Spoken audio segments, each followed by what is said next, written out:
दोस्तों एक टाइम था जब पेटीएम डिजिटल पेमेंट का चेहरा बन चुका था। लोग ऑनलाइन पेमेंट का मतलब ही पेटीएम करना समझने लगे थे। और फिर 8 नवंबर 2016 को भारत में नोटबंदी के बाद पेटीएम भारतीय डिजिटल पेमेंट के मार्केट में सबसे बड़ा प्लेयर बन गया और फर्स्ट मूवर एडवांटेज ने पेटीएम को इस इंडस्ट्री का किंग बना दिया था। लेकिन फिर ऐसा क्या हुआ जिसने पेटीएम के डाउनफॉल की नींव रखी और क्यों आज ये कंपनी अपने इन्वेस्टर्स की आंखों में खटक रहा है? आज के इस वीडियो में हम आपको पेटीएम के राइज एंड फॉल की पूरी स्टोरी बताएंगे।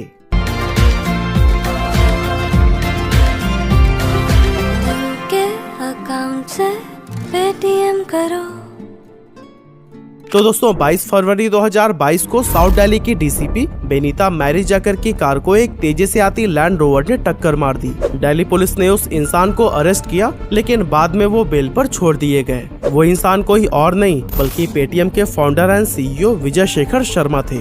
यूपी के अलीगढ़ में जन्मे विजय शेखर शर्मा एक मिडिल क्लास फैमिली से थे, लेकिन उनका सपना एक ऐसी कंपनी बनाने का था जिसे पूरी दुनिया में पहचान मिले। साल 2000 में विजय ने 197 कम्युनिकेशंस नाम की एक कंपनी की शुरुआत की और इसी के अंडर ही पेटीएम भी आता है। पेटीएम यानी पे थ्रू मोबाइल को साल 2010 में लॉन्च किया गया था, जिसमें विजय शेखर शर्मा ने $2 मिलियन की इन्वेस्टमेंट की थी। अब शुरुआत में ये एक प्रीपेड मोबाइल और डीटीएच रिचार्ज प्लेटफॉर्म हुआ करता था, जिसको बाद में डेटा कार्ड, पोस्टपेड मोबाइल और लैंडलाइन बिल्स के लिए भी एक्सपेंड कर दिया गया। इसके बाद 2014 में पेटीएम वॉलेट के लॉन्च होने के बाद से भारत में डिजिटल पेमेंट का एक इजी और कन्वीनियंट मेथड आ गया, जिससे पेटीएम का यूजर बेस काफी तेजी से बढ़ने लगा। यहाँ तक कि पेटीएम की पॉपुलैरिटी को देखते हुए चाइना की अलीबाबा ग्रुप, वॉरेन बफे की कंपनी बर्कशायर हैथवे और रतन टाटा जी ने भी इसमें इन्वेस्ट किया हुआ था। हालांकि 8 नवंबर 2016 को जब प्राइम मिनिस्टर नरेंद्र मोदी जी ने नोटबंदी की घोषणा की, तो पेटीएम भारत के डिजिटल पेमेंट सेक्टर में एकमात्र एस्टेब्लिश प्लेयर था। अब यहाँ पेटीएम के ऑफिशियल्स ने सिचुएशन का फायदा उठाने का सोचा और अगले ही दिन देश के सारे न्यूज़पेपर में प्राइम मिनिस्टर की फोटो के साथ अपनी एडवर्टीजमेंट पब्लिश करा दी, जिसमें पेटीएम ने भारत को डिजिटल पेमेंट के क्षेत्र में आगे ले जाने के लिए पीएम मोदी को कांग्रेचुलेट किया था। लेकिन ये स्ट्रैटेजी पेटीएम पर ही बैकफायर कर गई।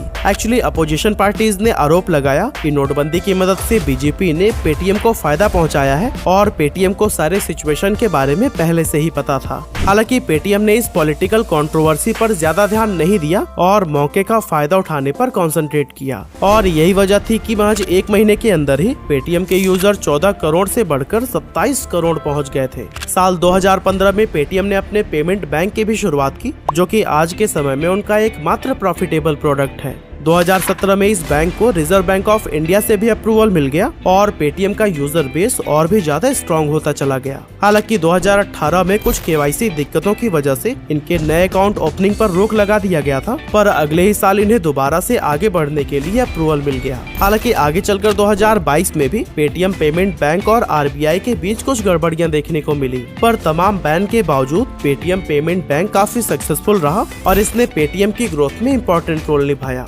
अब आगे समय बीतता गया और डिजिटल पेमेंट के मार्केट में नए नए प्लेयर्स एंटर होते गए, लेकिन इसी बीच पेटीएम एक ऐसी गलती कर गया जिसने उसके अच्छे खासे बिजनेस को हिला कर रख दिया। एक्चुअली एनपीसीआई ने यूपीआई को लॉन्च कर दिया था, जिसकी मदद से बैंक टू बैंक पेमेंट भेजना आसान हो गया और पेटीएम जिस वॉलेट मोड पर चलता था उसकी पॉपुलैरिटी कम होने लगी। हालांकि पेटीएम ने इतनी जल्दी यूपीआई को एक्सेप्ट नहीं किया और यही वजह थी कि उसकी ज्यादातर यूजर्स गूगल पे और फोन पे पर चले गए। हालांकि बाद में पेटीएम ने भी अपने प्लेटफॉर्म पर यूपीआई को ऐड तो किया, पर जब तक पेटीएम को अपनी गलती रियलाइज होती तब तक काफी देर हो चुकी थी। यहाँ से पेटीएम का यूजर बेस कम होने लगा और उनका मार्केट शेयर भी घटता चला गया।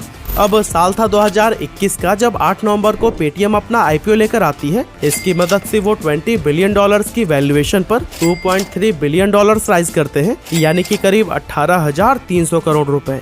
ये कोल इंडिया के बाद से भारत का सबसे बड़ा आईपीओ था और पेटीएम के एक शेयर की कीमत 2150 रुपए रखी गई थी। विजय शेखर शर्मा ने कहा था कि उन्होंने इन्वेस्टर्स को फायदा पहुंचाने के लिए शेयर की प्राइस काफी कम रखी है, पर एक्सपर्ट्स का मानना था कि ये काफी ज्यादा है। पेटीएम का आईपीओ मार्केट में बहुत हाइप लेकर आया और लोग इसमें इन्वेस्ट करने के लिए बहुत एक्साइटेड दिखाई दिए। यहाँ तक कि ग्रे मार्केट में भी पेटीएम का शेयर 20% प्रीमियम पर ट्रेड कर रहा था। वैसे हम आपको बता दें कि ग्रे मार्केट एक ऐसा अनऑफिशियल मार्केट है जहां ऑफिशियल ट्रेडिंग से पहले शेयर्स की बाइंग एंड सेलिंग होती है। और दोस्तों पेटीएम के शेयर को तो ग्रे मार्केट पर लोग 20% ज्यादा प्राइस पर खरीदने के लिए तैयार थे, पर 18 नवंबर 2021 को जब पेटीएम स्टॉक मार्केट पर लिस्ट हुआ तो दिन के अंत तक इसके शेयर की प्राइस सिर्फ 1560 रुपए रह गई। और दोस्तों फिलहाल आज के टाइम पर पेटीएम का शेयर 620 रुपए के करीब है, जो कि 2150 की इशू प्राइस से करीब 71% नीचे है।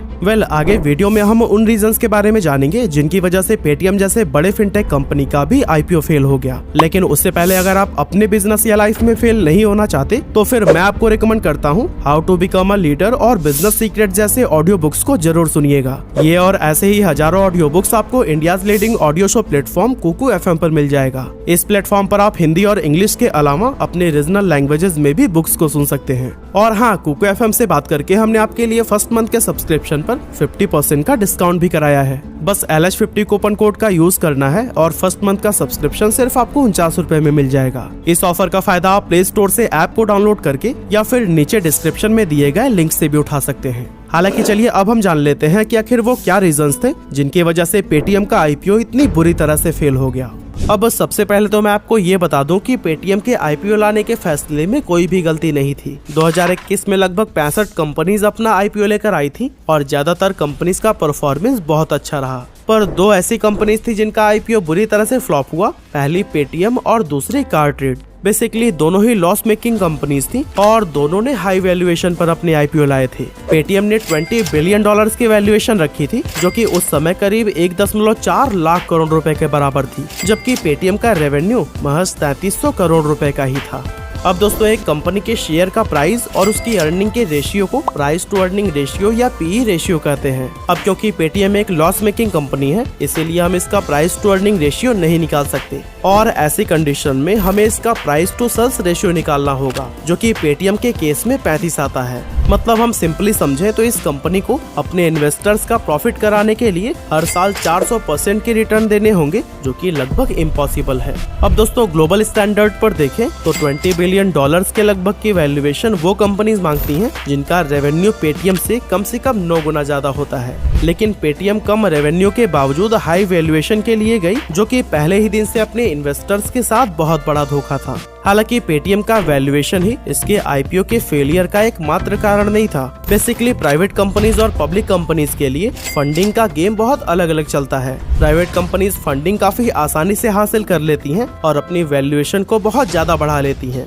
पर पब्लिक बनने के लिए उन्हें अपनी वैल्यूएशन को जस्टिफाई करना होता है। उसके लिए कंपनी के फंडामेंटल्स बहुत स्ट्रॉन्ग होने चाहिए, यानी कि उनके पास एक अच्छी टीम और एक प्रॉपर बिजनेस मॉडल होना चाहिए। लेकिन इसकी कमी पेटीएम के साथ साफ नजर आती है। इस कंपनी का ना कोई ठोस बिजनेस मॉडल है, न प्रॉफिट्स है और न ही प्रॉफिटेबल होने का कोई सॉलिड प्लान। आज के समय में पेटीएम हर एक फाइनेंशियल फील्ड में घुसना चाहती है, पर इनके पास किसी भी चीज में प्रॉपर एक्सपर्टीज नहीं है। पेटीएम ने अपने प्लेटफॉर्म को तो ऑल इन वन ऐप बना दिया है, जहां पर आप मोबाइल रिचार्ज से लेकर bill payment, UPI transfer, policy खरीदना, इन्वेस्टमेंट करना, गेम खेलना, मूवीज, बस और इवेंट की टिकट्स बुक करने जैसा कोई भी काम कर सकते हैं। और दोस्तों यही वजह है कि पेटीएम का इंटरफेस इतना कंफ्यूजिंग हो चुका है कि यूजर्स इसके प्लेटफॉर्म पर आना पसंद ही नहीं करते। पेटीएम तो कई सारे बिजनेसेस में घुस चुका है, लेकिन इसके सिर्फ 2 बिजनेसेस ही सक्सेसफुल हैं, पेटीएम पेमेंट बैंक और पेटीएम फास्टैग। अपने पेमेंट बैंक में पेटीएम ने लगातार आरबीआई के रूल्स एंड रेगुलेशंस को ताक पर रखा है, जिसके कारण उन्हें काफी सारे प्रॉब्लम्स का भी सामना करना पड़ा है। पर प्रेजेंट सिचुएशन की बात करें तो पेटीएम पेमेंट बैंक इस कंपनी को लगातार प्रॉफिट कमा कर दे रहा है। इसके अलावा पेटीएम फास्टैग, जो पेटीएम बैंक के ही अंडर आता है, वो भारत के फास्टैग मार्केट में 28.2% का शेयर रखता है। हालांकि इन दोनों के बाद पेटीएम के पास ऐसा कोई भी बिजनेस नहीं है जो कि उनके लिए प्रॉफिट्स लेकर आ रहा हो। इसीलिए यहाँ सवाल उठता है कि आखिर पेटीएम बनाना क्या चाहता है। अब इस सवाल पर पेटीएम के फाउंडर विजय शेखर शर्मा कहते हैं कि उनका लक्ष्य एक ऐसे बिजनेस मॉडल को बनाने का है जिसमें वो एक बिजनेस से कस्टमर को एक्वायर करें और उसे अपने दूसरे बिजनेस की ओर ले जाकर उनसे भी पैसे कमाएं। एग्जाम्पल के लिए अगर कोई कस्टमर पेटीएम का इस्तेमाल करता है तो फिर उसे Paytm payment bank, Paytm FASTag और पेटीएम फर्स्ट गेम जैसी दूसरी सर्विस पर भी ले जाने की कोशिश की जाती है। लेकिन विजय शेखर शर्मा का ये मास्टर प्लान इन्वेस्टर्स की समझ से बाहर है और इसीलिए वो उन्हें सीरियसली लेने को तैयार नहीं है। अब बिजनेस के मामले में तो पेटीएम फेल हो ही रहा है, पर अब तो इसकी किस्मत भी इससे मुंह मोड़ती नजर आ रही है।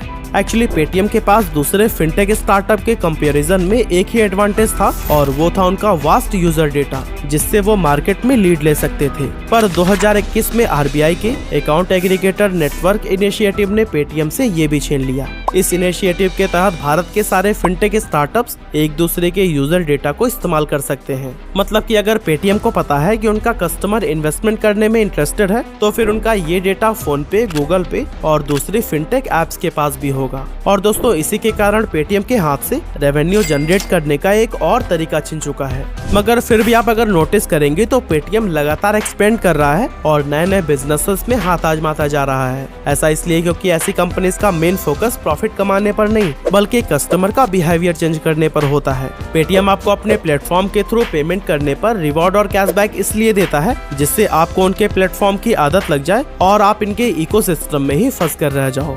हालांकि फिलहाल तक तो पेटीएम अपने बिजनेस मॉडल को सक्सेस तक पहुंचाने में नाकाम रहा है, लेकिन आखिर में सवाल उठता है कि पेटीएम को आखिर ऐसा क्या करना चाहिए जिससे कि वो अपने लॉसेस को कम कर सके। तो दोस्तों, सबसे पहले तो पेटीएम को एक प्रॉपर बिजनेस प्लान बनाना होगा जिनमें उनके टारगेट्स और गोल क्लियर हो।